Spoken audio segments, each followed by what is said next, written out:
पहिल्यांदा मी संतोष अण्णा देशमुख यांच्या चरणी श्रद्धांजली अर्पण करतो। त्यांना 1 वर्ष झाले असं आम्हाला वाटत नाही की घटना कालचीच ताजी असं वाटते, कारण एवढे दिवस कसे गेले हेच कळत नाही। एवढ्या लवकर 1 वर्ष पूर्ण झालं ह्याच्यावर विश्वास बसत नाही आहे। धनंजयचं आता उठलो तुम्ही दिसलो की म्हणजे रडायला चालू करतोय, त्याला त्याचा आधार देता देता परेशान आता त्या मुलीकडे तर मी जाऊ शकत नाही।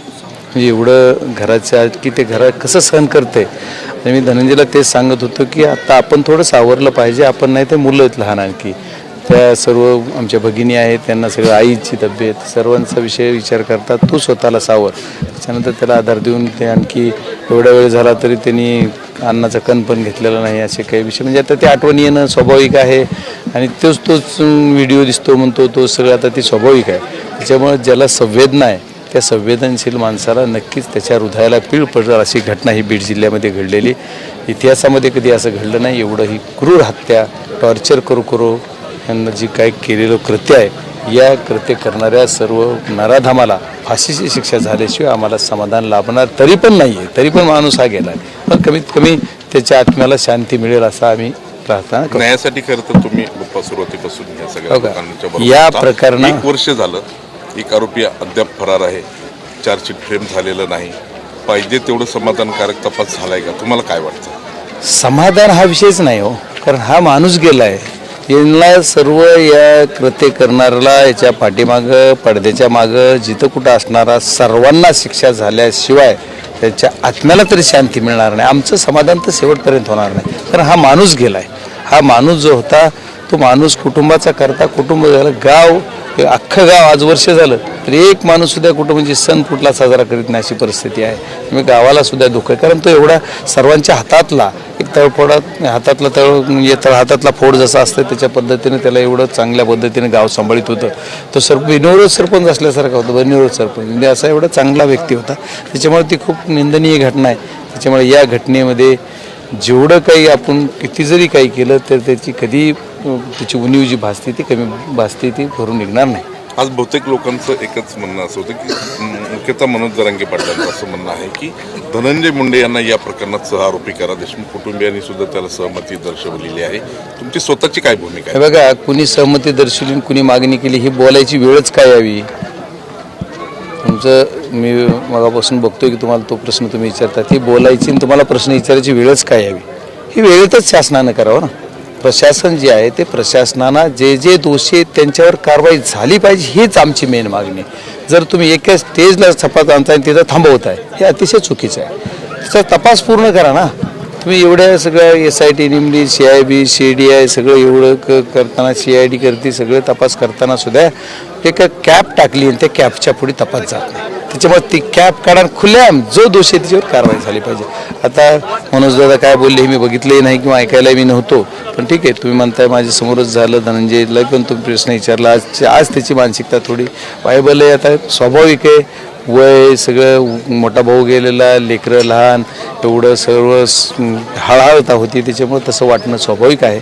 त्याच्यामुळे आजचा दिवस त्याला मला वाटतं पत्रकारांनी सुद्धा थोडं जरा संयमाने घ्यावा अशी माझी विनंती आपल्याला सुद्धा। आता मला बोलायचा अधिकार नाही पत्रकारांना, पण आजचा दिवस थोडं तुम्ही सांभाळून घ्याल अशी अपेक्षा करतो। धनंजय मुंडेबद्दल वारंवार आरोप होतात या प्रकरणामध्ये खरं तर, आणि अजित पवार दुसऱ्या बाजूला त्यांना प्रमोट करताना बीड जिल्ह्यामध्ये बघायला मिळतात ह्या निवडणुकीच्या पार्श्वभूमीवर। मी तुम्हाला तेच बोलतोय की कुणाला सहआरोपी करा म्हणण्याची वेळ किंवा तुम्हाला प्रश्न विचारायची वेळ का यावी? जे सत्य आहे ते झालं पाहिजे। सत्याच्या न्यायाच्या भूमिकेनं आम्ही न्याय मागतोय। न्याय देवतेनं याच्यावर न्याय देण्यासाठी त्याला जी एव्हिडन्स लागतात ते एव्हिडन्सची एक कॅप जी टाकली तपासामध्ये, तपास एका स्टेजला आणलाय आणि तिथं थांबवलाय। तो तुम्ही थांबवू नका, त्याला एकदा खुल्याम तपास करा। कुणी थांबवलाय? शासनाच थांबवला असेल, प्रशासनाच थांबवला असेल। गृह खातं कोणाकडे? महाराष्ट्राचा मुख्यमंत्री कोण आहे? आता सत्य सरकारमध्ये कोण आहेत? मंत्री कोण आहेत? उपमुख्यमंत्री कोण आहेत? आता मी कसं थांबिलो? मी तो विरोधी पक्षाचा खासदार आहे। प्रोटेक्ट करण्यासाठी मी ही आरोप करायसाठी आज नाहीये, त्याला वेगळं ग्राउंड आहे, वेगळ्या ग्राउंड मी सगळं बोलेल। पण आजच्या परिस्थितीमध्ये माझं एकच म्हण आहे की अजून की तो आंधळे एक सापडत नाही। जिथं की तपास तुम्ही एका ठिकाणी आणून तिथंच थांबलाय, तो तपास जरा वेगळा करा ना। सगळ्या वेगळं आता ते म्हणजे सगळ्या अँगलनं जर तपास झाला तर ऑटोमॅटिकली सगळं दूध का दुधावर पाणी का पाणी होईल। या प्रकरणामध्ये आवाज उचलणारे सुरू जसे की आत्ता बोलताना माध्यमाशी म्हणाले आहेत की प्रशासनाने चांगल्या पद्धतीने तपास केलेला आहे, मुख्यमंत्र्यांनी देखील मागण्या पूर्ण केलेल्या आहेत, एकंदर प्रकरण जे आहे ते ट्रॅकवर चाललेलं आहे असं म्हणतात. दुसऱ्या बाजूने तुम्ही म्हणता की तपास पूर्ण झाला नाही. बघा आता सत्तेमधला एक आमदार त्यांनी आमच्या बाजूने एवढी ठाम बाजू सत्तेची असल्यामुळे त्यांनी घेतली बाजू, त्याच्यामुळे त्यांचं कौतुक आहे. पण त्यांना कुठं काही बंधन असेल ना त्यांच्या नेतृत्वात बोलताना, असं असेल मला माहीत नाही त्यांची कशामुळे ते काय बोलले किंवा त्यांचं समाधान झालं असेल. मी त्यांच्या समाधानावर मी कसं बोलू, पण मी समाधानी नाही आहे. नाही मी समाधानी नाही आहे. माझं म्हणणं आहे तुम्ही मोकळ्या वातावरणात एकदा तपास करा, तपास करून जे कोण शेवटच्या टोकापर्यंत जा ना. अहो एखाद्या कुण्या साध्या माणसाला एक दगड मारला, कुणाचं डोकं फुटलं आणि त्या ह्याला जर कुठं पळून जायला साथ दिली तर सुद्धा त्याच्यावर 307 होतो. एवढं सगळं झालं, किती लोकांनी पळून जायला साथ दिली, किती लोकांनी जीव घातलं, किती लोकांनी गाड्यात, त्यांना काय केलं तुम्ही? एक नोटीस तरी दिली पोलिसने? हे सगळे सोडलेत. यांच्यावर एखादी साधं यांची तरी दाखल केली का? हो मग असं जर परिस्थिती असेल तर मग या तपासावर काय त्यांना कशामुळे कोण त्याच्यामुळे आम्हाला या प्रकरणामध्ये ज्यांनी साथ दिली त्यांच्यावर बोलून आमचा वाद नको. त्यांनी साथ दिली ती ह्याच्यात आहेत, त्यांचं समाधान झालं असेल. माझं नाही वैयक्तिक विषय, माझं समाधान ह्याच्यात आहे. ज्या दिवशी या सर्वांना समाधान होणारच नाही माझं शेवटपर्यंत, कारण माणूसच गेला. माणूस देताना का माणूस दिलं तर आम्ही पूर्ण समाधान. माणूस त्या उभा करून काय म्हणताल ते आमचं लोटांगण, आम्ही सगळ्या गोष्टीतून सिलेंडर होतो, जाणार का माणूस नाही. त्याच्यामुळे हा विषय की समाधानी हा विषय नाही, पण कुठंतरी थोडी शांती तरी होईल किंवा चला एक आमच्या ह्यांच्या जे गुन्हेगाराला शिक्षा झाली आणि सर्व गुन्हेगार आले पाहिजे नाही येतील याच्यासाठी सर्वांनी प्रयत्न करा. मुख्यमंत्र्यांना भेटणार असं देखील म्हटलेलं आहे जरांगे पाटलांनी. जर आता काही प्रश्न प्रलंबित आहेत, मागण्या घेऊन जाणार असं देखील धनंजय देशमुखांनी म्हटलं आहे. जरांगे पाटील ते भेटतील ना, ते जर भेट त्यांनी दिली की वेळ प्रसंगी मुख्यमंत्र्याला भेटायला ते प्रमुख आहेत राज्याचे, त्याच्यामुळे प्रत्येकांना आपल्या मागण्यासाठी भेटलं पाहिजे आणि ते भेटायचा आदरणीय मनोजदादा जर बोलले असतील तर ते भेटतील आणि त्याच्यावर मुख्यमंत्री सकारात्मक प्रतिसाद देतील असं मला अपेक्षा आहे. आता मुख्यमंत्र्यापेक्षा ज्या पक्षाचे जे कोणी काही नेते आहेत त्यांनी सुद्धा सर्वांनी सकारात्मकता दाखवावी असं अपेक्षा आहे. आता बघूयात काय होतं.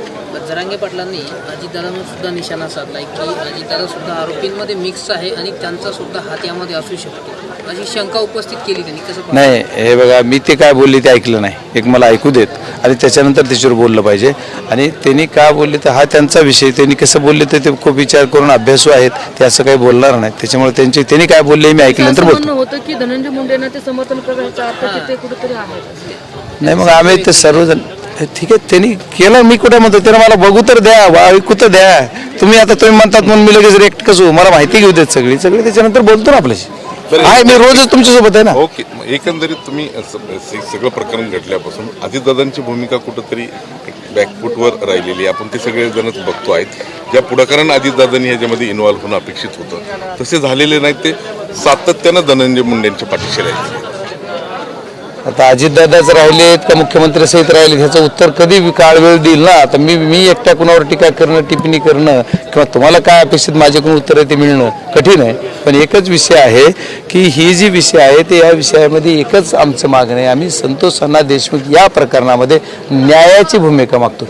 न्याय देताना जे कोणी आडवतील ते सर्व दोषी.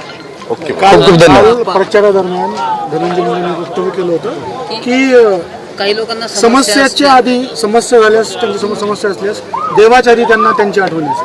म्हणजे देवाच्या आधी लोक मला बोलतात. कळलं नाही प्रश्न. काल धनंजय मुंडे सभेत असं म्हणाले की काही समस्या असल्यास देवाच्या आधी लोकांना त्यांना फोन येतो. धनंजय मुंडेंची आठवण येते म्हणजे त्यांना समस्या लोकांची काय त्यांच्या टोळीला समस्या जर असेल तर त्यावेळेस ती तसं आठवण होऊ शकते.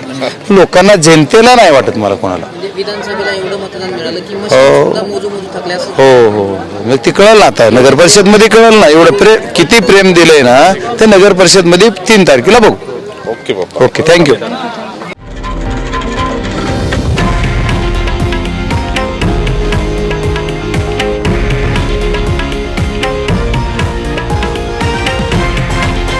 हे आहे देशातील नंबर 1 न्यूज नेटवर्क आणि आपण पाहत आहात TV9 मराठी, एकमेव.